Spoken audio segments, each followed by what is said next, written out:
Descartes' skepticism in the first meditation. Imagine waking up one day to discover that everything you know, everything you see and believe, is an elaborate illusion, much like the plot of a mind-bending movie. This scenario captures the essence of René Descartes' philosophical journey in his first meditation. Here, Descartes embarks on a radical quest to strip away all uncertainties, aiming to uncover undeniable truths.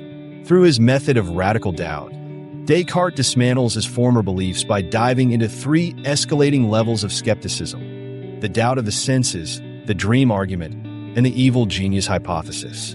These concepts form the foundation of modern philosophy and are crucial for understanding critical thinking. Descartes begins his journey by questioning the reliability of our senses.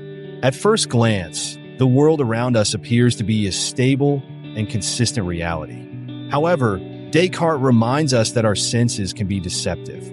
For example, a straight stick appears bent when partially submerged in water, or a distant mountain looks smaller than it truly is. While these sensory errors may seem trivial, they open the door to deeper scrutiny.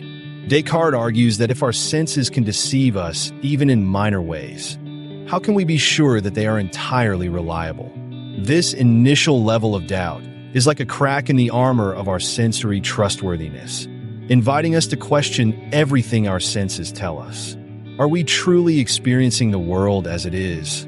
Or are there layers of perception clouding our understanding? Taking skepticism to a more radical level, Descartes introduces the dream argument. He asks us to imagine ourselves in a vivid dream where everything feels just as real as waking life. We can see, feel, and even think within this dream state.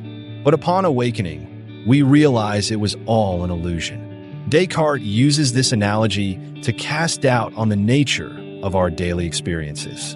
If dreams can feel entirely real while we are in them, how can we be certain that we are not dreaming at this very moment? This line of questioning shakes the very foundation of our perception. Dreams and reality could be indistinguishable if our sensory experiences alone are our guide.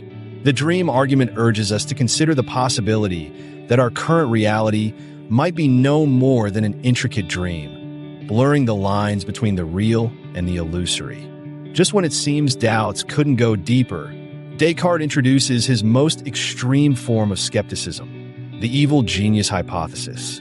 He asks us to imagine an all-powerful, malevolent deceiver, an evil genius, who has the ability to manipulate our thoughts and perceptions at will.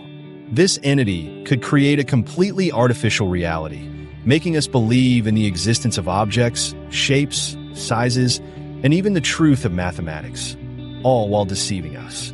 This hypothesis extends doubt beyond sensory perception to encompass even the most fundamental aspects of reality, including basic mathematical truths. If an evil genius could deceive us about anything and everything, then what can we possibly know for sure?